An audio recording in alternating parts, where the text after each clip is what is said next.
Hello students, आज शुरू करते हैं क्लास 9 चैप्टर 1। इससे पिछली वीडियो में मैंने इस चैप्टर के इंट्रोडक्शन के बारे में काफ़ी कुछ बताया था।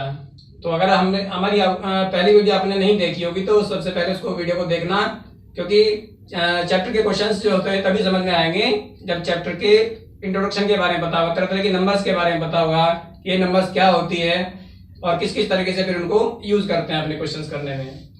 तो अभी आज शुरू करते हैं एनसीईआरटी। जैसे कि मैंने पहले वीडियो में बताया था कि अभी हम एडवांस लेवल नहीं लेके चलेंगे, अभी फिलहाल जो है हम एनसीईआरटी का ही करेंगे।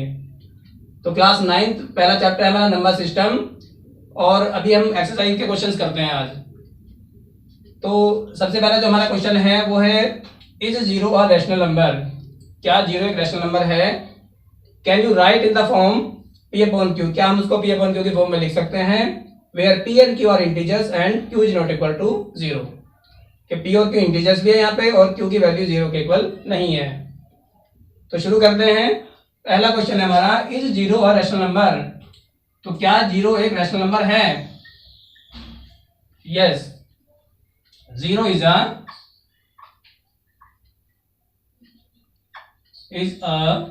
Rational number.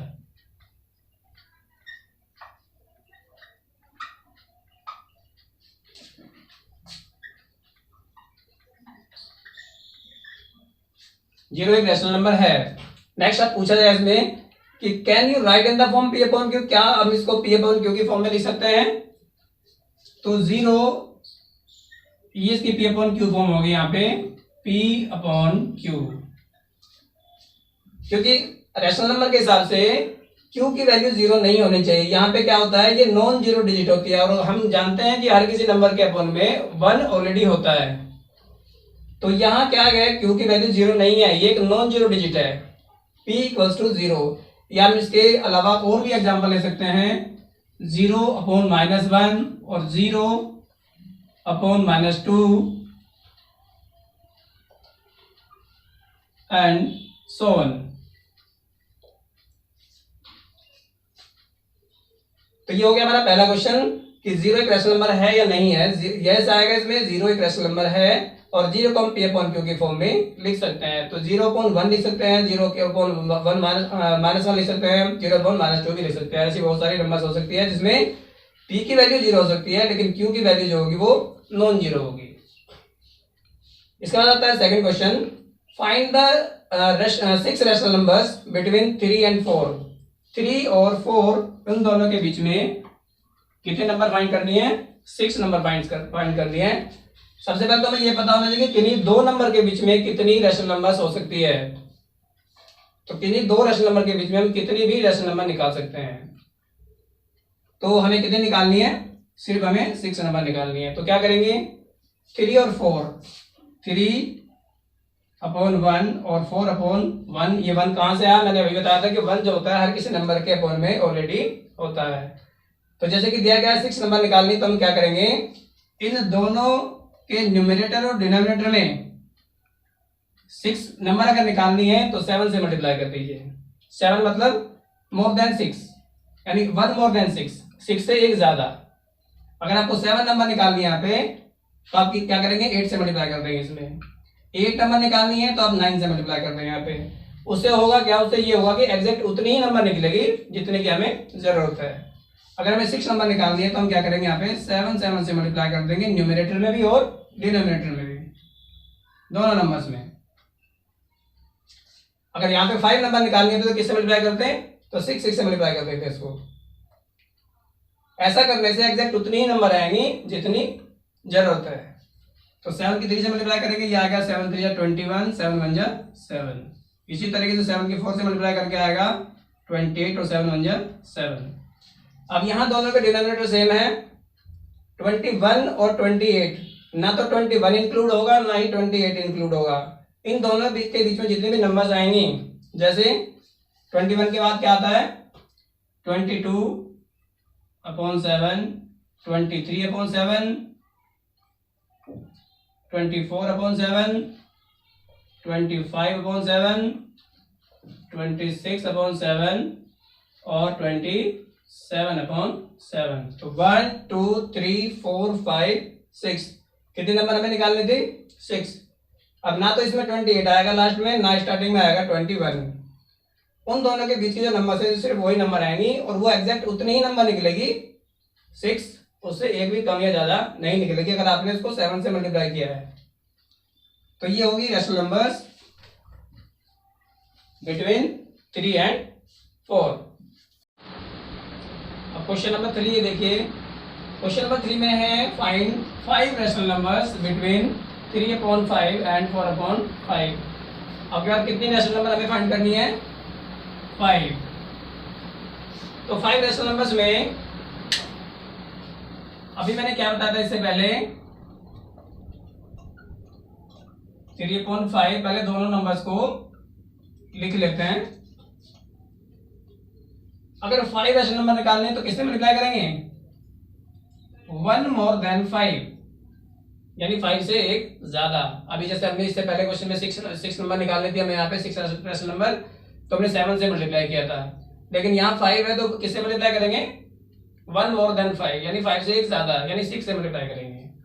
तो 6 से मल्टीप्लाई करने का मतलब हो गया सभी के न्यूमरेटर और डिनोमिनेटर दोनों में 6 से मल्टीप्लाई करनी है। तो ये होगा 6 3 18 और 6 5 30, 6 4 24 और 6 5 30। देखिए जब भी हम रैशनल नंबर निकालते हैं दोनों नंबर्स के बीच में हमें ये भी पता होना चाहिए कि दोनों का डिनोमिनेटर सेम है कि नहीं है। अगर दोनों का डिनोमिनेटर सेम नहीं है तो उसका डिनोमिनेटर सेम करना होता है पहले। तो अभी यहाँ पे तो सेम है, 30 है दोनों का डिनोमिनेटर, तो क्या करेंगे? अब 18 और 24 दोनों के बीच में रैशनल नंबर देखिए कितनी होंगी। तो 18 के बाद क्या आता है? 19/30, 20/30, 21, 22, 23 और एग्जैक्ट उतनी ही नंबर है 1 2 3 4 5 ही नंबर है और 5 की ही हमें जरूरत थी। 5 क्यों निकली है? क्योंकि हमने 6 से मल्टीप्लाई किया है, इसलिए 5 नंबर्स निकले हैं। तो ये हो गया हमारा थर्ड क्वेश्चन। अब ऐसे ही ये क्वेश्चन मैं अपने पास से दे रहा हूं क्योंकि यहां दोनों के डिनोमिनेटर ऑलरेडी सेम है। दोनों के डिनोमिनेटर क्या है? 5 है। अगर डिनोमिनेटर सेम नहीं हो, अगर मान लो क्वेश्चन ले लेते हैं हम, यहाँ पे जैसे हो गया हमारा 3/4 एंड 3/7। मान लेते हैं यहाँ पे हमारे पास में दो नंबर हैं, 3/4 है और 3/7 है, और उन दोनों के बीच में भी हमें 5 नंबर रैशनल नंबर निकालनी है। लेकिन यहाँ क्या है? दोनों के डिनोमिनेटर सेम नहीं है। अभी दोनों के डिनोमिनेटर सेम करने पड़ेंगे पहले। तो ये हो गया 3/4 और ये हो गया हमारा 3/7। तो क्या करेंगे? अगर इसमें 7 नंबर दी हुई है, डिनोमिनेटर इसका 7 है, तो इसको 7 से मल्टीप्लाई कर देंगे, और इसमें 4 दिया डिनोमिनेटर, तो नीचे वाले नंबर को 4 से मल्टीप्लाई कर दीजिए। तो ये हो गया 21/28 और ये हो गया 12/28। तो दोनों के डिनोमिनेटर सेम हो गए। कैसे किया दोबारा से समझ लीजिए एक बार। अगर इसमें 7 है तो इसको 7 से मल्टीप्लाई कर देंगे, इसमें 4 है डिनोमिनेटर तो इसको 4 से मल्टीप्लाई हमने कर दिया यहाँ पे। ऐसा क्यों किया? दोनों का डिनोमिनेटर सेम करने के लिए। अब दोनों का डिनोमिनेटर क्या हो गया? 28 हो गए। अब ये हमें देखना है, अब नंबर कितने निकालने हैं? 5। अब 12 और 21 दोनों के बीच में हमें क्या करना है? 5 नंबर काउंट करनी है। तो आ जाएगी 13, 14, 15, 16, 17। तो ये नंबर इसमें ऑलरेडी आ गई है। और अगर यहाँ ऐसा भी लगता है कि हमें कि इन दोनों के बीच में उतने नंबर लाइन नहीं कर रही है, तो क्या करेंगे? उसको एक बार फिर किसी और नंबर से मल्टीप्लाई कर देंगे। लेकिन ये ध्यान रखें कि वो सेम नंबर होनी चाहिए। अगर हम इसको 3 से मल्टीप्लाई कर रहे हैं तो 3 से ही मल्टीप्लाई करेंगे दोनों में। 4 से कर रहे हैं तो 4 से ही करेंगे। वो कब करेंगे? अगर 12 और 21 दोनों के बीच में अगर 5 रैशनल नंबर नहीं आ पा रही है, इतने नंबर नहीं लाई कर रही है, इसमें कम है, 3 आ रही है, 4 आ रही है, 5 नहीं आ रही मान लीजिए, तब ऐसा करते हैं। तो अभी क्या होगा? 12 के बाद क्या आता है? 13, 13/28, 14, 15, 16 और 17/28। तो 1 2 3 4 5। तो ये हो गई हमारी 5 रैशनल नंबर्स बिटवीन 3/4 एंड 3/7। तो ये हमारा एग्जाम्पल है, अलग से जो हमने लिया है, अलग से हमने क्वेश्चन लिया है, ठीक है। तो इसी हिसाब की और भी नंबर्स लेकर के आप उसकी प्रैक्टिस कर सकते हैं। Next question, question number 4, state whether the following are true और फॉल्स। हमें जो स्टेटमेंट है वो बतानी है, ट्रू है या फिर फॉल्स है। Give reasons for your answers, और अपने आंसर्स के रीजन भी देने हैं। Every natural number is a whole number. हर कोई जो नेचुरल नंबर होती है वो होल नंबर भी है।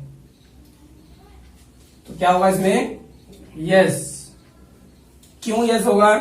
क्योंकि सारी जितनी भी नेचुरल नंबर होती है वो 1 से शुरू होती है, और जो होल नंबर्स होती है वो 0 से शुरू होती है, 0 1 2 3 4। तो जितनी भी नेचुरल नंबर्स है वो सारी की सारी होल नंबर्स में भी आती है, क्योंकि वो 0 से शुरू हो रही है या 1 से शुरू हो रही है। तो 1 से शुरू होने वाले सारी नंबर होल नंबर्स में भी लाई करती है। यस, एवरी, इसका रीजन लिखेंगे, एवरी नेचुरल नंबर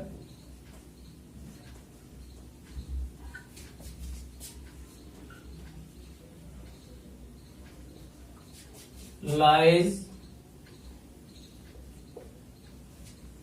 between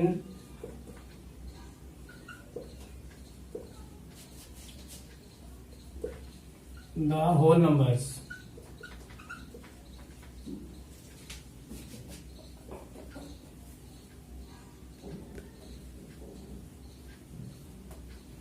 जितने भी जो भी नेचुरल नंबर होती है, सारी जो नेचुरल नंबर है वो किसके बीच में लाई करती है? Between the whole numbers, whole numbers के बीच में लाई करती है। सेकंड है, every integer is a whole number. क्या हर कोई इंटीजर जो होता है होल नंबर होता है? नो। ये क्या होगा? नो। क्यों?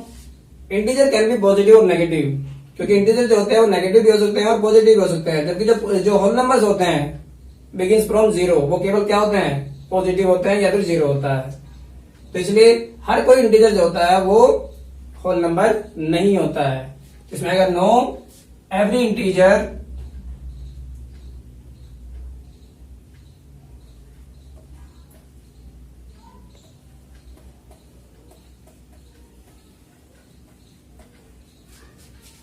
is not a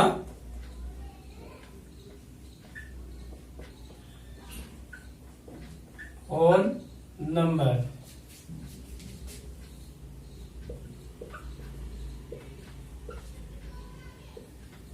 Since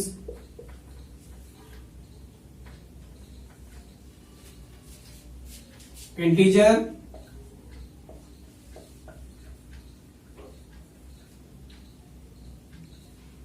can be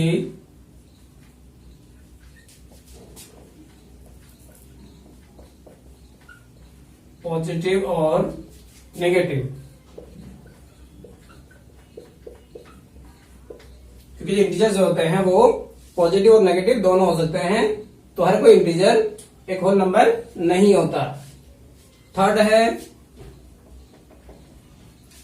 every rational number is a whole number. हर कोई रेशनल नंबर जो होती है वो होल नंबर होती है। जैसे कि मैंने अभी बताया था कि जो होल नंबर्स होती है वो 0 से शुरू होती है और आगे एंडलेस होती है, कहीं तक भी उसको बढ़ाओ। और जबकि जो रेशनल नंबर्स होती है हमारी वो किसमें होती है? P/Q की फॉर्म में होती है, फ्रैक्शनल फॉर्म में होती है। तो इसमें लिखा कि एवरी रेशनल नंबर, हर कोई रेशनल नंबर जो होती है वो एक होल नंबर होती है। तो ऐसा कोई जरूरी नहीं है, रेशनल नंबर तो फ्रैक्शन में भी होती है और विदाउट फ्रैक्शन भी होती है। जबकि होल नंबर हमेशा कंप्लीट होती है। होल का मतलब पूरा होता है, पूर्णांक जिसको बोलते हैं, वो कभी भी फ्रैक्शन में नहीं होता। तो इसमें क्या आएगा? इसमें भी आएगा no. Since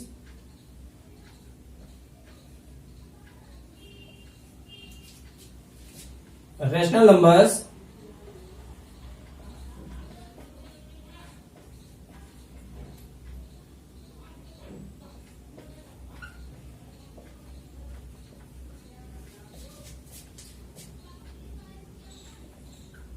can be in